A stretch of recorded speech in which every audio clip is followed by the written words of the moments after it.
और इस कार्यक्रम का व्यवस्थापक हमारे पुत्र प्रवीण कुमार जी, हमारे पुत्र राष्ट्रीय प्रभारी मनोरंजन कुमार जी, हमारे पुत्र भार्गव जी, हमारे पुत्र महेश जी, हमारे पुत्र अशोक जी एवं तमाम उपस्थित भारतीय रेलवे माल गोदाम श्रमिक संघ के क्रांतिकारी साथियों, मेरे लोग, मेरे भाई, अभी आप लोग सोच रहे होंगे कि मंत्री जी मास्क लगाए हुए हैं, अभी अभी हमारा किडनी ट्रांसप्लांट हुआ है, इसलिए डॉक्टर कहा कि परहेज से रहने के लिए इसलिए हम मास्क लगाए हुए थे। मेरे दोस्तों, मेरे लोग, मेरे भाई, लगभग सभी बातों से हमारे राष्ट्रीय प्रभारी मनोरंजन कुमार ने आपको अवगत कराने का काम किया है। और सबसे बड़ी बात है कि राष्ट्रव्यापी दौरा जो हमारा हो रहा है पूरे हिंदुस्तान में, उस राष्ट्रव्यापी दौरा का क्या उद्देश्य है, क्या लक्ष्य है, क्या कारण है। अभी हमारे मीडिया के लोग भी पूछ रहे थे, जहां जाते हैं वही लोग यही बात पूछते हैं कि राष्ट्रव्यापी दौरा का क्या उद्देश्य है। सबसे बड़ा उद्देश्य हमारा है राष्ट्रव्यापी दौरा करने का कि जो हमने लड़ाई लड़ा है मजदूरों के लिए, उसका अधिकार मजदूर तक मिले, सबसे बड़ा उद्देश्य यही राष्ट्रव्यापी दौरा। आप जानते हैं कि लड़ने वाला आदमी जो मजदूर होता है वह साथी होता है, लेकिन जब हक मिलने की बात होती है, अधिकार मिलने की बात होती है, सम्मान मिलने की बात होती है, तब उसे अगला पंक्ति से पीछे कर दिया जाता है, और जो कभी काम नहीं किया है उसको आगे कर दिया जाता है।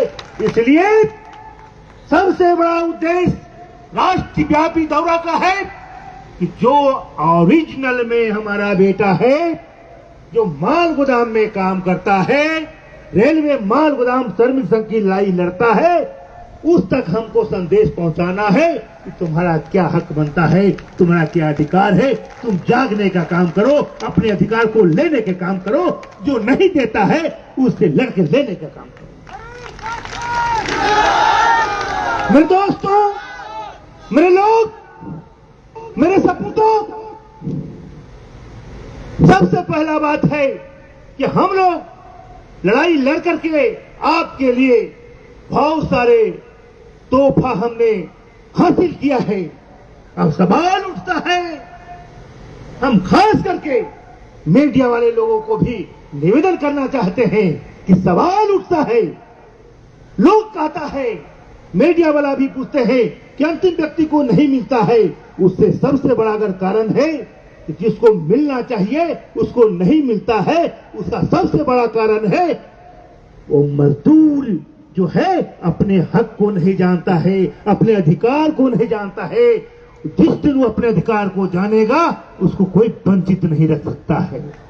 हमने लड़ाई लड़ा है फूड कॉर्पोरेशन ऑफ इंडिया का, और लगभग उसमें आधा आदमी ऐसा ही रह गया, नहीं उसका अधिकार मिल सका। उसका सबसे बड़ा कारण है उसका डॉक्यूमेंट वो नहीं बना पाता है। हमारा आदमी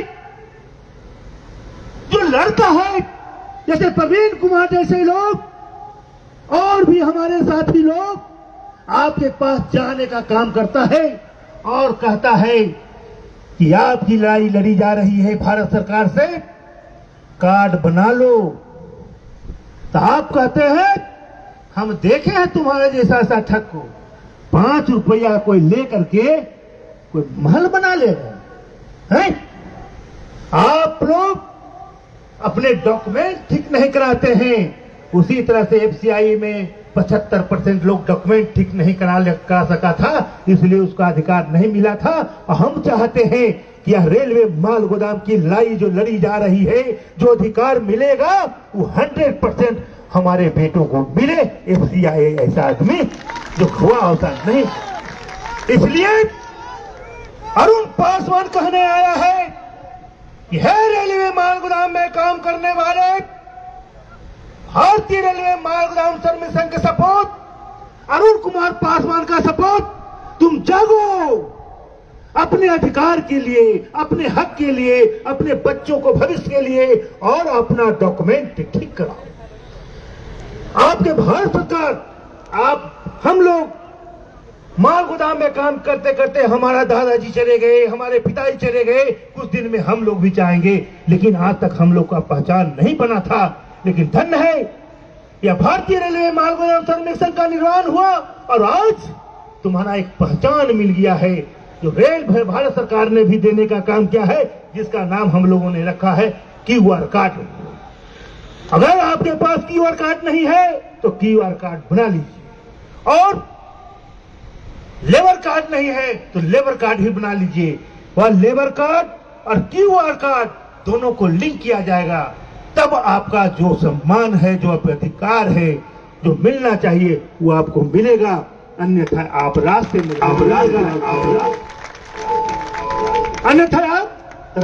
रह जाइएगा। आपका बेटा हो, आपका पिता होने के कारण कोई भी बाप नहीं चाहता है कि हमारे पुत्र को अधिकार नहीं मिले, हमारे पुत्र को सम्मान नहीं मिले। इसलिए हम वहां से चल करके यह बीमारी आदमी किडनी ट्रांसप्लांट होने के बाद भी हम आपके बीच आपको समझाने आए हैं, आपको बताने आए हैं, आपका अधिकार को दिलाने के लिए आए हैं। मेरे दोस्तों, मेरे लोग, मेरे भाई, बहुत लड़ाई लड़ा हम लोगों ने, बहुत साथ सब लोगों ने साथ दिया, और अब खाने की बारी आई है, अधिकार देने की बारी आई है।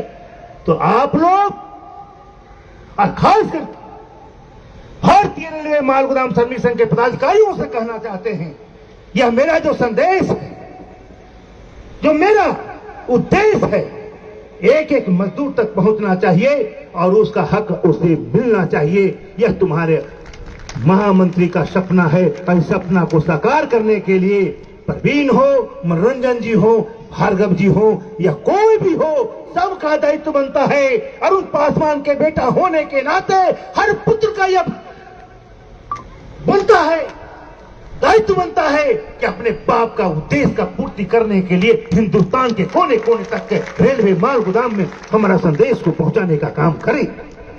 मेरे दोस्तों, मेरे लोग, मेरे भाई, आप जानते हैं जब भारत सरकार ने 4 कोड प्रस्तुत किया, उसमें भारतीय रेलवे माल गोदाम के मजदूरों को छांट दिया था। लेकिन धन्य है आपके राष्ट्रीय प्रभारी, हम तो बीमार थे, हमारा किडनी फेल हो गया था, हम तो बेड पर थे। धन्य है आपके राष्ट्रीय प्रभारी मनोरंजन कुमार, एक तरफ उसका बेटा, उसका बाप हॉस्पिटल में है, ऑपरेशन हो रहा है, और दूसरे तरफ अपने बाप को सपना को साकार करने के लिए रेल मंत्रालय और श्रम मंत्रालय को जूझ करके लड़ाई लड़के इतना मजबूर कर दिया, उसे 4 कोड में रेलवे माल गोदाम में काम करने वाले मजदूरों को शामिल करना पड़ा। इसलिए मैं हरियाणा की धरती पर राष्ट्रीय प्रभारी का अभिनंदन भी करता हूं और उसे आशीर्वाद भी देता हूं। मेरे दोस्तों, मेरे लोग, मेरे भाई, घबराने की जरूरत नहीं है, घबराने का समय तो चला गया। यह 4 कोड में एक स्पेशल कोड जो है उसमें है कि जो व्यक्ति जिस विभाग में काम करता है उसी विभाग से उसको ज्वाइनिंग लेटर दिया जाएगा, ताकि कोई ठेकेदार, कोई रंगदार उसे मजबूर नहीं कर सके और उसे अपने काम से छोड़ा नहीं। अभी आपके राष्ट्रीय प्रभारी कह रहे थे 30 रेट तय किया जाएगा, आपको याद हो जब कूली को परमानेंट किया गया था, तो आज जिसको जिसको नौकरी दे दिया गया था, उसमें से 90% लोग रिजाइन करके फिर कूली का काम करना शुरू किया। क्यों? जो आदमी कूली से गैंगमैन बन गया था, उसे 20,000, 25,000, 30,000 रुपया ओवर टाइम मिल करके तनख्वाह मिलता था। और मुंबई, दिल्ली, मद्रास, चेन्नई, कलकत्ता जैसे शहर में जो कूली का काम करता था, 5 घंटा 6 घंटा में नंबरी 2 नंबरी कमा करके 4 नंबरी 500 तो महीने का लगभग 25 नहीं 50-60 हजार रुपया महीना वो कमाता था। वो आदमी कहा कि सरकार हमको नौकरी नहीं चाहिए, हमको पैसे भी दे दीजिए, फिर भी वह कूली का काम कर रहा है। इसी तरह से रेलवे माल गोदाम में काम करने वाले लोगों को सरकारी नौकरी करने की जरूरत नहीं है। उसे अगर 30 रेट तय किया जाएगा तो एक बोरी का रेट कम से कम 20 रुपया से 15 रुपया होगा। एक मजदूर हमारा पीठ पर कहीं, कंधा पर कहीं, कोई माथा पर बोरा उठाने का काम करता है, 500 से 600 बोरी ढोता है मेरे दोस्त। 600 बोरी का दुगना कर दो तो प्रत्येक दिन 1200 रुपया हमारा मजदूर जब कमाएगा तो भारत सरकार के औकात नहीं है कि 1,40,000 मजदूरी दे सके तनख्वाह के रूप में। इसलिए हमको 30 ही रेट दे। हमने भारत सरकार को कहने का काम किया कि आपने समान काम समान वेतन आप देने का बात करते हैं। आपका नीति, आपका नियत दोनों में अंतर है। उन्होंने कहा कैसे? हमने कहा 50 किलो मोटरी ढोने वाला आदमी को 60 रुपया देना पड़ता है। अब 50 किलो सीमेंट ढोने वाला जो डस्ट भीतर चल जाता है, आदमी 20 वर्ष पहले मर जाता है, उसको 2 रुपया देता है। यह क्या नियम? कहां हुआ समान काम समान वेतन? इसलिए अब बात बन गई है तो सवाल यह उठता है मेरे पुत्रों, वो अधिकार किसको दिया जाए जो भारत सरकार से आप लोगों के लिए हम और हमारे साथियों ने लड़ाई लड़ी। कई हमारे साथी शहीद हो गए और लाठी, दिल्ली की धरती पर लाठी और पानी खाने का काम 5 लाख मजदूरों ने किया था। हमारे नेता, कई लोगों को गोड़ टूट गया, कई लोगों का हाथ टूट गया, और सारे लोग कुर्बानी दिया था आप लोगों की लड़ाई के लिए। तो सवाल यह उठता है वो अधिकार किसे दिया जाए? घर में कोई बच्चा पैदा होता है तो उसको बुलाने के लिए उसका नामकरण होता है और उसको नाम से बुलाया जाता है।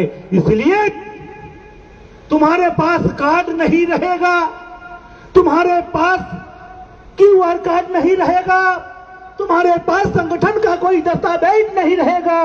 हे मेरे बेटों, तुम लोग लावारिस कहलाओगे और माल गोदाम से रेत दिया जाएगा। इसलिए तुम्हारा बाप तुमको कहने आया है कि अरुण पासवान जिंदा है, तुम लवारिस नहीं बारिश हो, इसलिए अपने डॉक्यूमेंट को कंप्लीट कर लो। क्या तुम लोग अपने डॉक्यूमेंट को कंप्लीट करोगे कि नहीं करोगे? दोनों हाथ उठाओ। तो आप सारा डॉक्यूमेंट कंप्लीट करके जमा करोगे तो राष्ट्रीय प्रभारी और राष्ट्रीय महामंत्री और हिंदुस्तान तमाम नेतागण आपको आश्वस्त करता है। जिस दिन डॉक्यूमेंट तुम पूरा करेगा, जिस तारीख को, उसी अगला तारीख को कुछ तुम्हारे पास परिणाम आना शुरू होगा। ये तुम याद रखना। इसलिए राष्ट्रव्यापी दौरा का उद्देश्य यह है, वहां का संदेश तुम तक पहुंचाने का है। दूसरा उद्देश्य हमारा है कि हमारा बेटा जहां बोरा ढोने का काम करता है, मेरा पुत्र,